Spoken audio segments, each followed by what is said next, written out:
పాతపాటల పట్టుకొమ్మ అన్న పేరుతో మీరు నన్ను కొన్ని పాటలు అడుగుతూ ఉండడం, నేను ఆ పాటల గురించి వ్యాఖ్యానం చేస్తూ ఉండడం గత కొద్ది రోజులుగా జరుగుతున్నటువంటి కార్యక్రమం. అందులో మీరు మొదట నన్ను కొన్ని భక్తి గీతాల గురించి అడిగారు, తర్వాత మానవీయ సంబంధములకు పట్టాభిషేకం చేసినటువంటి కొన్ని పాటల గురించి అడిగారు. ఆ క్రమంలో నన్ను ఇవాళ మీరు అడిగిన పాట సీతారామయ్య గారి మనవరాలు అనే చిత్రంలో వేటూరి సుందరరామమూర్తి గారు రచించినటువంటి గీతం. ఈ పాట గురించి నేను మాట్లాడే ముందు దీనికి సంబంధించిన కించిత నేపథ్యాన్ని చెప్పకపోతే ఈ కేవలం పాట గురించి చెప్పడం అంత పూర్ణత్వాన్ని ఇవ్వదు. ఈ చలనచిత్రంలో ఒక మేనకోడలు, మేనత్త. ఆ మేనత్త గర్భిణి అయి పురిటి కోసమని పుట్టింటికి వచ్చింది. ఈ మేనత్త యొక్క మామగారు తన కుమారుడి కోసం, అంటే ఆ మేనత్త భర్త కోసం కొంత పొలం ప్రభుత్వానికి చెందింది ఇమ్మని అడిగాడు. అక్కడ ఏదో తన కొడుకు కర్మాగారం పెట్టుకుంటాడని. కానీ ఆ గర్భిణి అయినటువంటి స్త్రీ తండ్రి గారు చాలా నియమబద్ధమైన జీవితం ఉన్నవాడు. ఆయన అట్లా చేయడానికి ఇష్టపడడు. ఊరికి పెద్ద అయినప్పటికీ అది ప్రభుత్వం పేదవాళ్ళు ఇళ్ళు కట్టుకోవడానికని కేటాయించింది, అందుకని నా అల్లుడైనా నేను ఇవ్వను అన్నాడు. మాట పట్టింపు వచ్చి వియ్యంకుడు గర్భిణి అయిన స్త్రీని పురిటి కోసం తీసుకొచ్చిన దాన్ని మళ్ళీ తిరిగి తన ఇంటికి తీసుకెళ్ళిపోవడానికి సమాయత్తం అయ్యాడు. ఈసారి ఆ మామగారు ఒక మాట అన్నాడు, నీతో నాకు భేదాభిప్రాయం వచ్చింది కాబట్టి నీ కూతుర్ని నీ ఇంట విడిచిపెట్టి వెళ్ళిపోవచ్చు, కానీ నేను అట్లాంటి పనులు చేయను. నేను నా కోడల్ని నా ఇంటికే తీసుకెళ్ళిపోతున్నాను. ఎక్కడి వాళ్ళు అక్కడే ఉండడం శ్రేయస్కరం అన్నావు కదా, అందుకని పురిటికి కూడా నేను ఇక్కడ ఉంచానని ఆ కోడల్ని తీసుకుని తన ఇంటికి వెళ్ళిపోయాడు. చాలా కాలం అయిపోయింది, ఆమెకి సంతానం కలిగి పెద్దవాళ్ళు అయ్యారు. ఈ వెళ్ళిపోయినటువంటి అమ్మాయి ఎవరుందో ఆమె మేనకోడలు కారణాంతరాల చేత తన తాతగారింటికి వచ్చింది. తన మేనత్త ఒకతే ఇలా వెళ్ళిపోయిందని, ఆనాటి నుంచి ఈనాటి వరకు తిరిగి పుట్టింటికి ఆమె అత్తమామలు కానీ భర్తగారు కానీ పంపించలేదని తెలుసుకుంది. వాళ్ళు మాట పట్టింపు చేత వెనక్కి అమ్మాయిని పంపించలేదు, కానీ కోడల పట్ల దురుసుగా కానీ హింసాయుతంగా కానీ ప్రవర్తించలేదు. చాలా ప్రేమగా చూసుకునేవాళ్ళే. కాకపోతే ఆ మాట పట్టింపులు వచ్చాయి కాబట్టి ఇంకా కోడల్ని మాత్రం పుట్టింటికి పంపలేదు.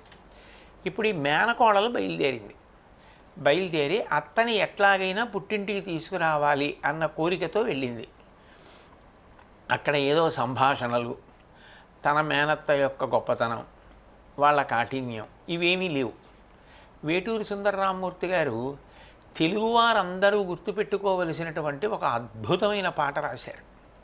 అది ఒక మేనకోడలు మేనత్తని పుట్టింటికి పంపించమని అడగడం దగ్గర ప్రారంభం. అట్లా అడగవలసి వస్తే మొట్టమొదట ఎవరిని అడగవలసి ఉంటుంది? మేనత్త యొక్క మామగారిని అడగాలి. ఎందుకని అంటే మామగారు ఇంటికి పెద్దవాడు కదా. పైగా ఒక పెళ్ళైపోయిన స్త్రీ నేను ఫలానా వారి కోడల్ని అని చెప్పడం మర్యాద. రామాయణ కాలంలో కూడా రాజా దశరథస్యాహం శత్రుసైన్య ప్రతాపినః స్నుషా దశరథస్యాహం అంటుంది సీతమ్మ తల్లి. స్నుషా దశరథస్యాహం శత్రుసైన్య ప్రతాపినః. దశరథ మహారాజు గారు అనబడేటటువంటి గొప్ప వీరుడున్నాడు, ఆయన యొక్క కోడల్ని నేను అని చెప్పింది. కాబట్టి ఇప్పుడు తన మేనత్తని పుట్టింటికి పంపమని అడిగే ముందు ఆ మేనత్త మామగారి దగ్గరికి వెళ్ళి మొట్టమొదట అడగాలి. అందుకని ఆ మేనత్త మామగారి దగ్గరికి వెళ్ళింది. వరసకి ఈ పిల్లకి ఆయన తాతగారు అవుతాడు కదా, అందుకని అంది, కలికి చిలకల కొలికి మాకు మేనత్త, కలవారి కోడలు కనకమాలక్ష్మి. కలికి చిలకల కొలికి, ఇది తెలుగునాట మనకు ఎక్కువగా వినపడేటటువంటి మాట. ఎవరైనా చాలా అందమైనటువంటి స్త్రీ ఉందనుకోండి, ఆమె గురించి మాట్లాడుతూ మా చెల్లి కలికి చిలకల కొలికి అంటాం. లేకపోతే నా కూతురు కలికి చిలకల కొలికి, నా మనవరాలు కలికి చిలకల కొలికి అంటాం. ఆ మేనత్త గురించి చెప్తూ కూడా అట్లాగే ఉంది. కలికి చిలకల కొలికి మాకు మేనత్త. కలికి చిలకల కొలికి అంటే మనోజ్ఞమైనటువంటి చిలుకల యొక్క సమూహం ఒక చోట ఉంటే అది ఎంత అందంగా ఉంటుందో అటువంటి పలుకులు, అటువంటి సౌందర్య రాశి అయినది మా మేనత్త. కలికి చిలకల కొలికి మాకు మేనత్త, కలవారి కోడలు కనకమాలక్ష్మి. పుట్టింటికి పంపమని అడుగుతోంది కదూ. అందుకని ఆ మేనత్త యొక్క అత్తవారి వైభవాన్ని కీర్తించింది. అత్తవారు తక్కువవారేం కాదు, బహు ఐశ్వర్యవంతులు. కాబట్టి కలవారి కోడలు కనకమాలక్ష్మి. ఇంటి ఐశ్వర్యం అంతా ఎవరిది అంటే ఇంట్లో ఉన్న ఇల్లాలిదే. కాబట్టి మా మేనత్త లక్ష్మీదేవి, కనకమాలక్ష్మి. అందుకని మా అత్త ఉన్న చోట ఐశ్వర్యం ఉండకుండా ఎలా ఉంటుంది? అందుకని కలవారి కోడలు కనకమాలక్ష్మి. అత్తమామల కొలుచు అందాల అతివ. ఆమె అత్తమామల్ని ఎంతో బాగా సేవించేటటువంటి అందాల అతివ. అంటే మనసులో ఏ విధమైన కల్మషం లేదు. నన్ను పుట్టింటికి పంపించలేదు మా అత్తగారు, మా మామగారు. నేను గర్భిణి అయ్యి ఉండగా పురిటికెడితే నన్ను తీసుకొచ్చేశారు. మళ్ళీ ఇంకా ఇంటి ముఖం చూడలేదు. మా నాన్నగారిని, అమ్మగారిని, నా వైపు వాళ్ళని ఎవరిని రానివ్వరు. ఇటువంటి భేదభావాలు ఏమీ ఆమె యందు లేవు. ఆమె అంత ప్రేమతోటి అత్తమామల్ని సేవిస్తోంది. నిజంగా చెప్పాలంటే అత్తమామల్ని సేవించడంలో తన తల్లిదండ్రుల్ని మరిచిపోయిందేమో కూడా. అంత ప్రేమగా సేవిస్తోంది. అంటే నిజంగా సనాతన ధర్మంలో ఒక కోడలు ఎలా ఉండాలని అనుకుంటారో అలా ఉండే కోడలు మా మేనత్త. అందుకని అత్తమామల కొలుచు అందాల అతివ, పుట్టిల్లు ఎరుగని పసిపంకజాక్షి. కానీ పసిపిల్లలకి చూడండి పాపం, దానికి ఏం తెలుసురా పసిపిల్ల అంటారు. పసిపిల్లలకి ఏమీ తెలియవు. మా అత్తకి ఇన్ని గొప్ప గొప్ప విశేషణాలు ఉన్నాయి. కానీ మా అత్త పంకజాక్షి. పంకజాక్షి అంటే తామర పువ్వులు ఎలా ఉంటాయో అటువంటి కన్నులు కలిగిన అత్త. కానీ పసిపిల్ల. పసిపిల్ల అంటే అమాయకత్వం చేతనో లేకపోతే ఏది ఎట్లా చేయాలో తెలియకపోవడం చేతనో కాదు. మా అత్తకి తెలియనిది, మా అత్త మనసులో కూడా తలుచుకుని వెడదామని అనుకోలేనిది ఏది అంటే పుట్టిల్లు. అందుకని పుట్టిల్లు ఎరుగని పసి పంకజాక్షి. పసిపిల్ల పంకజాక్షి, కానీ పుట్టిల్లు తిరగదు. ఎందుకు? ఎవరి వల్ల అంటే ఆమె వల్ల కాదు, అత్తమామలకి తెలియాలి కదా. అది తెలియడానికి ఎంత బాగా ఎత్తుగడ తీసుకొచ్చారో వేటూరి సుందరరామూర్తి గారు. వాళ్ళేమీ మనసులో బాధపడకుండా ఉండడానికి చాలా చక్కగా అందంగా కలవారి కోడలు కనకమాలక్ష్మి అంటూ మొదలుపెట్టారు. మొదలుపెట్టి మొట్టమొదట మేనత్త మామగారి దగ్గరికి వెళ్ళింది. వెళ్ళి ఆ మామగారితో మాట్లాడుతూ, తనకి తాతగారి వరుస అవుతాడు, ఆయన దగ్గరికి వెళ్ళింది మేనాలు తేలేని మేనకోడల్ని. అలా ఎలా పడ్డాయో అసలు వేటూరి సుందరరామూర్తి గారికి ఆ మాటలు. ఇప్పుడు పుట్టింటికి తీసుకెళ్ళాలంటే అంత ఐశ్వర్యవంతుల కోడలు, అంత ఐశ్వర్యవంతుల కూతురు. ఇప్పుడు మేనా పట్టుకెళ్ళాలి. మేనాలు తేలేని మేనకోడల్ని అంటే మేనకోడలు, మేన, ఈ రెండు మాటల్ని ఎంత బాగా కలిపారో సందర్భానుసారంగా. మాటలు ఉండొచ్చు, తెలిసి ఉండొచ్చు, సందర్భానుగుణంగా అలా కలపడం కవిత్వం. ఆ కలపడంలో ఉంది అందం అంతా. మేనాలు తేలేని మేనకోడల్ని. నేను ఈమెని పుట్టింటికి తీసుకెళ్ళడానికి ఏ మేనాలు తీసుకురాలేను. అడగవచ్చా మిమ్ము ఆడకూతుర్ని. నువ్వు ఇంత పెద్దరికం ఏమిటి, నువ్వు అడగడం ఏమిటి పుట్టింటికి పంపించమని అని అనుకోకండి. లోకంలో ఎవరడిగితే కాదనలేరంటే, ఎవరడిగితే ఇంకా దాని మీద చర్చ చేయరంటే ఆడపిల్ల అడిగితే. నేనెవరు? వరుసగా మీకు మనవరాల్ని. మనవరాలు వచ్చి అడిగితే దాని మీద చర్చ ఉంటుందా? అడగవచ్చా మిమ్ము ఆడకూతుర్ని. ఆడకూతుర్ని నేను వచ్చి అడుగుతున్నాను కాబట్టి మీరు పరిశీలించండి, మా అత్తని పంపించండి. వాల్మీకి నేమించు వరస తాతయ్య. వరస తాతయ్య అంటే వరసకి తాతయ్య అవుతాడు ఆయన ఈమెకి. ఎందుకంటే మరి మేనత్త గారికి మామగారు కాబట్టి. వరస తాతయ్య, వాల్మీకినే మించిపోయిన వాడివి నువ్వు. అదే వాల్మీకి ఈయనకి ఏమిటి సంబంధం అంటే, వాల్మీకి మహర్షి రామచంద్రమూర్తి సీతమ్మని అడవులలో దిగబెట్టినప్పుడు తన ఆశ్రమంలో ఉంచుకుని ఆమెకి సంతానం కలిగినప్పుడు పేర్లు పెట్టి పెంచి పోషించి ఆమె శాంతి పొందేటట్టుగా ఎప్పుడు రామకథ ఆశ్రమంలో వినపడేటట్లు చేశారు. కానీ ఈ తాతయ్యో అలా కోపం వచ్చి నీ కూతుర్ని నీ ఇంట్లో ఉంచుకో అని వచ్చేయలేదు. నా కోడల్ని నాతోనే తీసుకుపోతాను తప్ప నా కోడల్ని మాత్రం ఇక్కడ వదిలి నేను వెళ్ళిపోను, గర్భిణి అయిన పురుడు మేమే పోసుకుంటామని చెప్పి తన కొడుకుతో కలిపి తీసుకొచ్చేసాడు. వాల్మీకి రాముని చేత అరణ్యములయందు దిగబెట్టబడిన సీతమ్మని తన ఆశ్రమంలో ఉంచుకున్నాడు. ఈయన అలా కోపంలో వదిలేసే అవకాశం ఉన్నా అటువంటి తప్పు పని చేయలేదు. ఆయన కొడుకుని కోడల్ని తెచ్చేసుకున్నాడు, తన వరకు తాను ప్రేమగా చూస్తున్నాడు. అందుకని ఆ కోణంలో ఆలోచిస్తే ఒక్క సీతమ్మనే ఆశ్రమంలో ఉంచుకున్నవాడు వాల్మీకి మహర్షి. సీతారాములిద్దరిని విడదీయకుండా నీ దగ్గరే ఉంచుకున్నవాడి నువ్వు. అందుకని వాల్మీకిని మించు వరుస తాతయ్య, ఈ విషయంలో నువ్వు వాల్మీకిని మించిపోయావు సుమా. బహుశా ఆ మాటకి ఎంత ఊపిపోతాడో ఆ మామగారు. వాల్మీకిని మించు వరుస తాతయ్య, మా ఇంటికి అంపించవయ్య మామయ్య. ఎవరికి మామయ్య? పిల్లకి మామయ్య. మొట్టమొదటి గౌరవం ఎవరికి? ఇంటి పెద్దగా ఎవరిని అడగాలి? మా మేనత్తగా మామగారు కాబట్టి పంపించమని మిమ్మల్ని అడగాలి. మీరు పంపించనని ఎలా అంటారు? ఇంటి పెద్ద మీరు వాల్మీకిని మించినవారు, వరస తాతయ్య.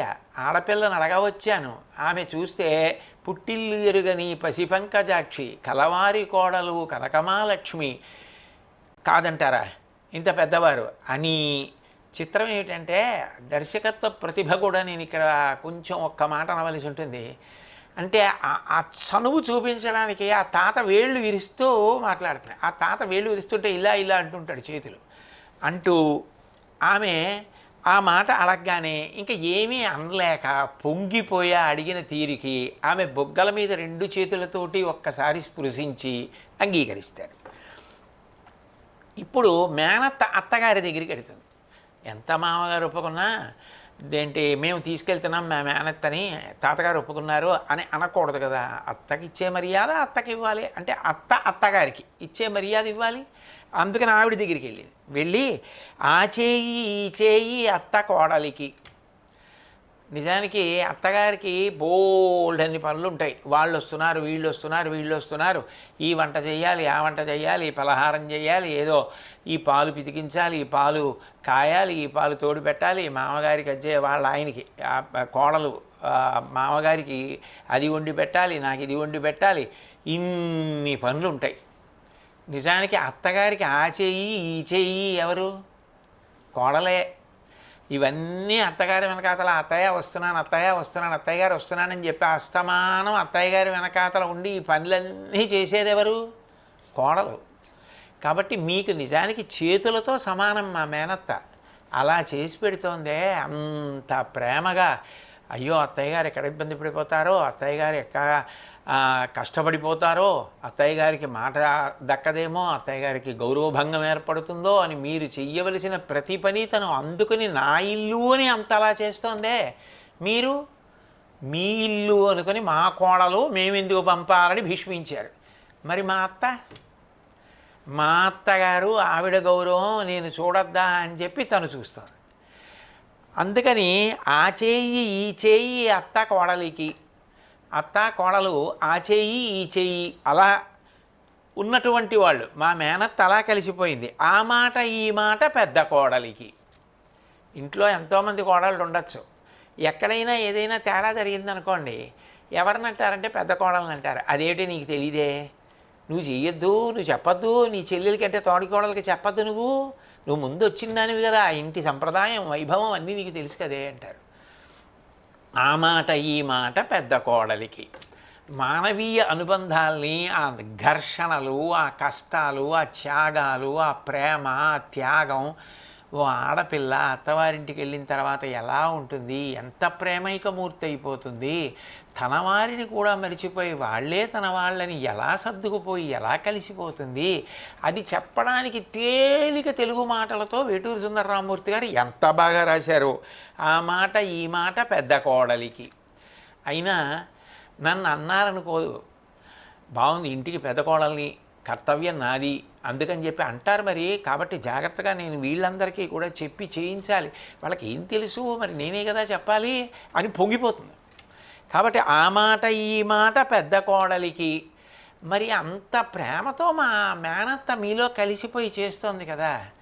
మరి ఒకప్పుడు మా అత్తకి అత్త, నువ్వు ఒకప్పుడు కోడలివే కదా, నువ్వు ఇలాగే వచ్చి చేసావు కదా, అప్పుడు నీకు నీ పుట్టింటికి వెళ్ళాలనిపించింది కదా, అప్పుడు నీ అత్తవారు పంపిస్తే ఆనందించావు కదా, మరి ఇప్పుడు ఎందుకు అది గుర్తు రావట్లే అని చెప్పడానికి నేటి అత్తమ్మ నాటి కోడలివి. తెచ్చుకో మాయమ్మ నీవు ఆ తెలివి. ఓ అత్తమ్మ, మా అత్తకి అత్తమ్మ, నువ్వు కూడా ఒకప్పుడు కోడలివే. నీ పుట్టింటి నుంచి పెళ్ళయి ఇంటికి వచ్చినప్పుడు నీకు కూడా ఓసారి పుట్టింటికి వెడదామని, అమ్మ నాన్నని చూద్దామని, అన్నదమ్ముల్ని చూద్దామని, అక్క చెల్లెళ్ళని చూద్దామని, ఆ ఊరు చూద్దామని, ఇల్లు చూద్దామని ఎంత తాపత్రయం ఉండేది.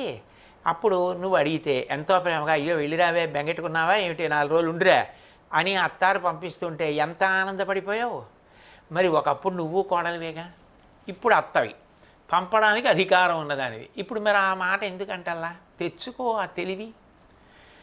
నీది మాత్రం నువ్వు చేయట్లేదు కర్తవ్యం, మా అత్త చేస్తోంది అని నాలా అనలేదు. వేటూరు సుందరరామమూర్తి గారు దాన్ని ఎంత మృదువుగా చెప్పించారో. అంత చిన్న పిల్ల అంత పరిణతితో మేనత్త గురించి అంత మృదువుగా మాట్లాడితే వాళ్ళు ఏం చేస్తారు ఇంకా లొంగిపోక. అందుకని తెచ్చుకో మాయమ్మ నీవు ఆ తెలివి, తలలోని నాలికై తల్లిగా చూసే, పూలల్లో దారమై పూజలే చేసే, నీకంటి పాపలా కాపురం చేసే మా చంటి పాపను మన్నించి పంపు. ఎంత అందంగా అడిగిందంటే, తలలోని నాలికై తల్లిగా చూసే, పూలల్లో దారమై పూజలే చేసే. ఎంత ఇమిడిపోతుందంటే ఆడపిల్ల ఎక్కడో పుట్టింది, ఎక్కడో పెరిగింది, ఎక్కడో ఆడుకుంది, ఎక్కడో చదువుకుంది. ఆమెకి తల్లిదండ్రులు ఉన్నారు, అన్నదమ్ములు ఉన్నారు, అక్క చెల్లెళ్ళు ఉన్నారు, ఆమె ఊరుంది, ఆమె స్నేహితులు ఉన్నారు, అందరినీ వదిలేసింది. ఆ ఒక్క భర్త చిటికిన వేలు పట్టుకుని, అన్ని వేళ్లలో పెద్ద వేలుని కూడా కాదు, అన్ని వేళ్లలో పొట్టి వేలుని పట్టుకుని వచ్చేసింది.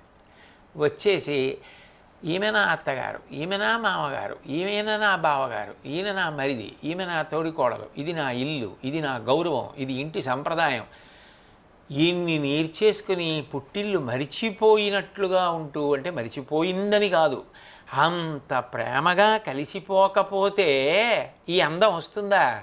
పూలు పూలగా పట్టుకొచ్చి అలా పోసేస్తే అందం వస్తుందా? పూలన్నింటినీ దారం దండగా కట్టినప్పుడు అందంగా ఇలా వస్తుంది. ఈ పూల దండ ఇప్పుడు ఇలా తెచ్చారు కాబట్టి మెడలో వేస్తే మీరు ఇంత అందంగా ఉంది ఈ దండ. ఇప్పుడు ఈ దండ దారంతో కట్టకుండా తెచ్చి ఈ పూలు ఇలా బహిషారు అనుకోండి మీద, ఈ లాల్చీ నిండా అక్కడ ఇక్కడ అంటుకుని ఏ లోపలికో వెళ్ళి దొరదబెట్టి చికాగ్గా ఉంటుంది. కానీ ఆ దారం ఏం చేసింది? నేను కనపడాలి, నాకు కీర్తి రావాలి అన్నది కోరుకోదు. ముళ్ళు పడింది అదే, మెలికలు తిరిగింది అదే, ముచికలన్నింటినీ పట్టుకున్నదే అదే, ఊపిరాడకుండా ఇన్ని చుట్టుముట్టేస్తే ఇన్నింటిని కట్టుకుని నిలబడింది అదే. ఇన్నింటి లోపల తానుండి తానున్నానని తెలియవలసిన అవసరమే లేకుండా పూలదండ అని పూలకు అందాన్ని తెచ్చింది. అది నేను ఉండబట్టి కదా ఈ పూలకి ఇంత అందం వచ్చింది, నేనున్నానని ఎవరూ గుర్తించరే, నేను అలా పట్టుకొని ఇంకని చెప్పేపడిన అందే. పూలలో దారం ఎలా ఇమిడిపోయిందో నీ కోడలు నీ ఇంట్లో అలా ఇమిడిపోలా? అలా ఇమిడిపోయింది కాబట్టి నా బావగారు, నా మరిది, నా ఆడబడుచు భర్త అని అంతమందిని అంత ప్రేమగా చేరతీస్తుందే, అంతమందిని చేరతీసి అంత సంతోషంగా చూస్తుంది. మేనత్త అంటే దానికి ఓ అర్థం ఉంది. సాక్షాత్తుగా నాన్నగారి చెల్లెలు కాబట్టి మేనత్తకి మేనకోడలకి ఓ అనుబంధం. అట్లా కాదే, ఇంకో అత్త కూడా ఉంది. ఎవరు అంటే మేనమామ యొక్క భార్య కూడా అత్తే. కానీ మేనమామ భార్య నే అత్త అని పిలిచినా నేనత్త ఏంటి, నేనేం మేనత్తని గాను, మీ మేనమామ భార్యని అని అలా ప్రవర్తించదే. మేనత్త కన్నా ఎక్కువ ప్రేమగా ప్రవర్తిస్తుంది. ఎంత ప్రేమగానో ఆ ఆడపడుచు పిల్లల్ని తీసుకొచ్చి కూర్చోబెట్టి భోజనాలు పెట్టి పలహారాలు పెట్టి దాచి వాళ్ళకి తెచ్చి అన్నీ పెట్టి, ఒక్కొక్కసారి అయితే వాడికి ఏ ఒంట్లోనో బాగుండకపోతే తను కన్నీళ్లు పెట్టేసుకొని తను పరిగెత్తి అంత ప్రేమగా చూస్తోందే మేనత్త. కానీ మేనమామ భార్య అత్తగా అలా చూస్తోంది.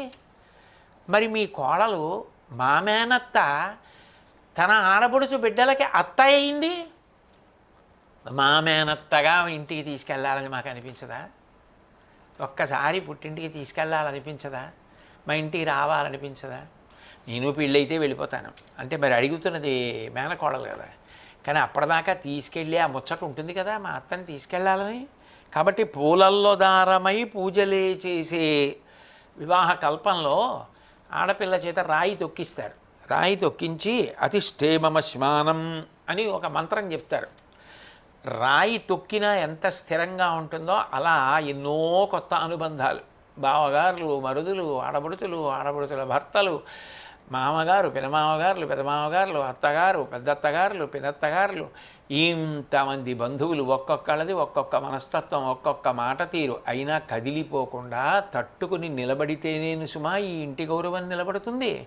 నువ్వు సుమా ఈ గౌరవానికి అంతటికీ పందిరి రాటవి, నువ్వు అలా నిలబడాలి సుమా, స్థిరంగా ఉండు అని చెప్పడానికి సన్నికళ్ళు తొక్కిస్తాడు. అంటే ఆ భావనని అందుకుని వేటూరి సుందరరామూర్తి గారు ఎంత అందంగా తీసుకొచ్చారో చూడండి.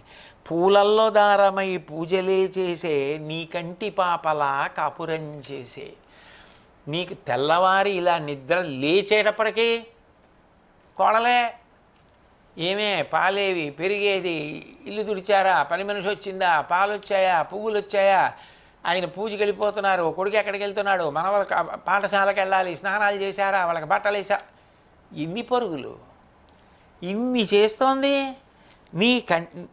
నీ కంటి పాపలా కాపురం చేసే కంటి పాప అన్నీ చూస్తూ ఉంటుంది, అన్నీ చెప్తూ ఉంటుంది. వీళ్ళు ఇదిగో ఇందుకు అసలు ముందు చూడడం వల్ల కదా తెలుస్తోంది.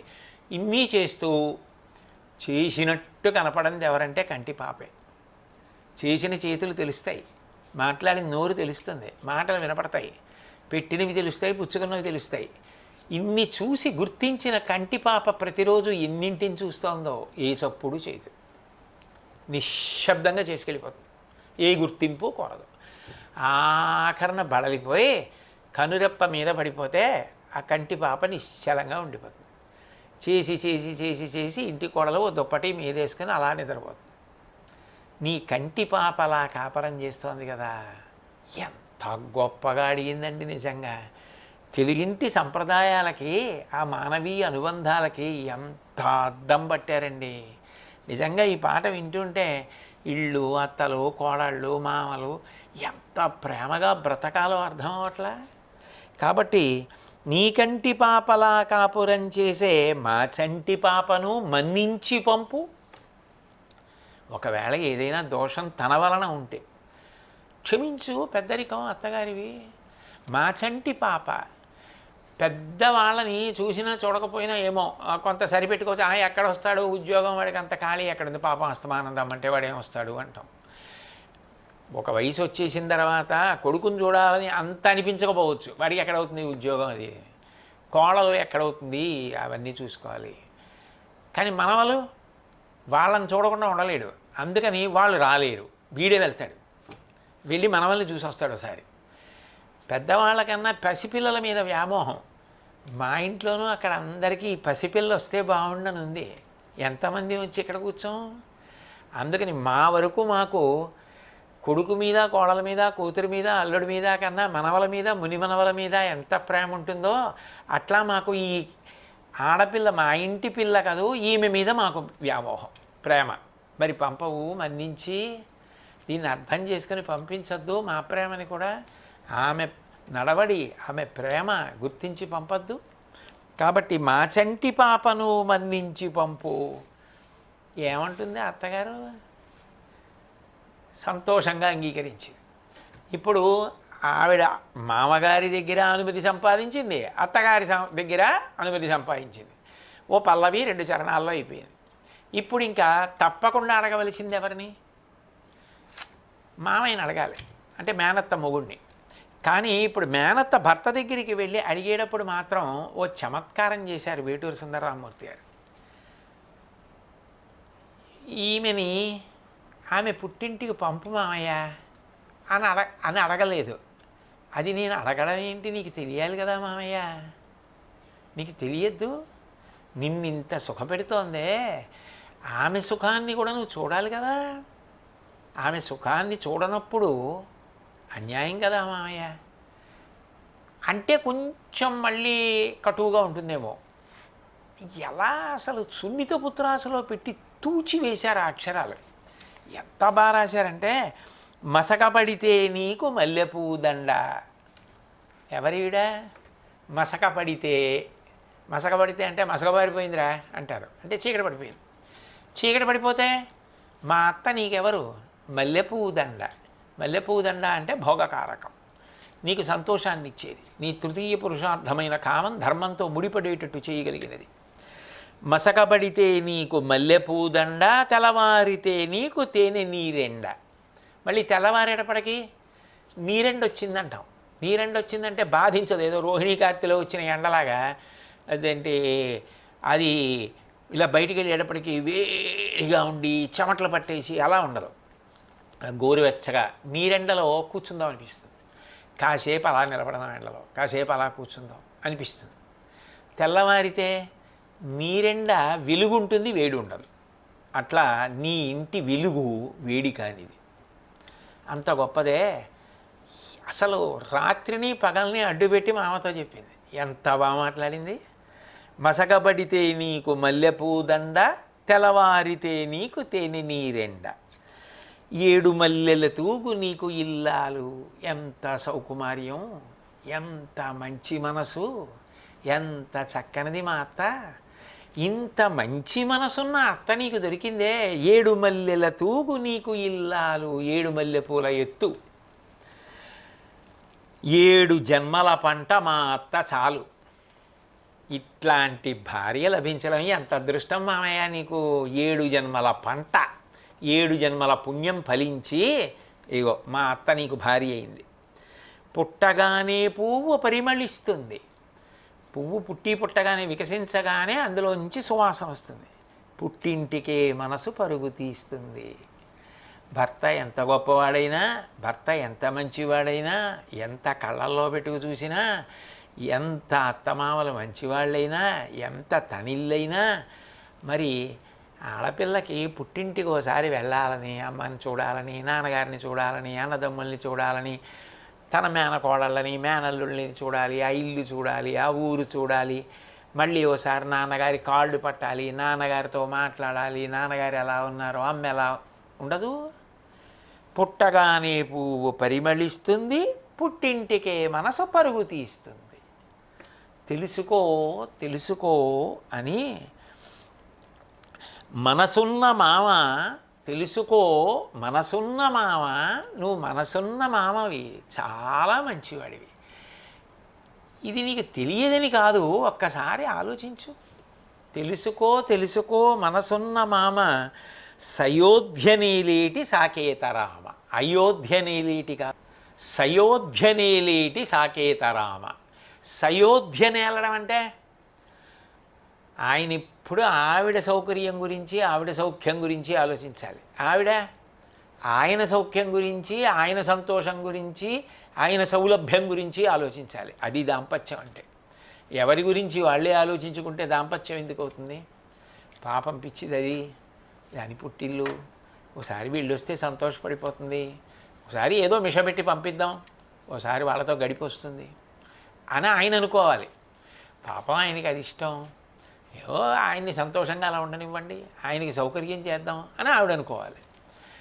ఆవిడ అలా అనుకోవడం ఆవిడ చేయవలసిన కర్తవ్యం, ఈయన ఇలా అనుకోవడం ఈయన చేయవలసిన కర్తవ్యం. ఎవరి గురించి వాళ్ళు ఆలోచించుకుంటే అది దాంపత్యం కాదు. ఒకళ్ళ గురించి ఒకళ్ళు ఆలోచించుకుంటే అది సయోధ్యని ఏలడం. అసలు ఆ మాట ఎక్కడ తెచ్చారో వేటూరు సుందరరామమూర్తి గారు. అయోధ్య నీలేటి సాకేతరామ కాదు, సయోధ్య నీలేటి సాకేతరామ. అంత గొప్పవాడివి కదా మామయ్య నువ్వు. వదిలేసింది అంతే. పంపించు అనలేదు, మనసున్న మామ అంది. కళ్ళజోడు తీసి ఆలోచించాడు అంతే. ఆ తర్వాత ఈ పిల్ల మేనత్తని ఆ ఇంట్లో ఉన్న వాళ్ళందరినీ కూడా తీసుకుని తన ఇంటికి బయలుదేరి. ఒక్క పాటలో తెలుగింటి సంప్రదాయం, తెలుగింటి సంస్కృతి, తెలుగింటి వైభవం, అత్త, కోడలు, మామగారు, భర్త అనుబంధాలు ఇన్నిటిని నిర్వచనం చేసి ఒక చిన్న పిల్ల చేత అంత అందంగా పాడించి కార్యసాధన చేయించి మానవీయ విలువలకి అంత ఎత్తున చూపించి తెలుగింటి సంప్రదాయాన్ని అలా నిలబెట్టారు వేటూరి సుందరరామమూర్తి గారు. ఎంత గొప్ప పాట అండి! ఒక్కసారి మళ్ళీ ఈ కుటుంబ విలువల గురించి గుర్తు చేసుకునేటటువంటి అదృష్టాన్ని ఇచ్చినందుకు నేనే మీకు ధన్యవాదాలు చెప్పాలి. ఎందుకంటే మీరు మొదట నన్ను అడిగినప్పుడు ఏమిటి ఈ సినిమా పాటలు ఏమిటి, ఈ గొడవ ఏమిటి, ఇంతకుముందు ఎప్పుడు నేను చేయలేదనుకున్నాను. కానీ ఇప్పుడు ఇవి చెప్తుంటే మాత్రం సంతోషంగా ఉంది. ఈ పాట వరకు స్వస్తి.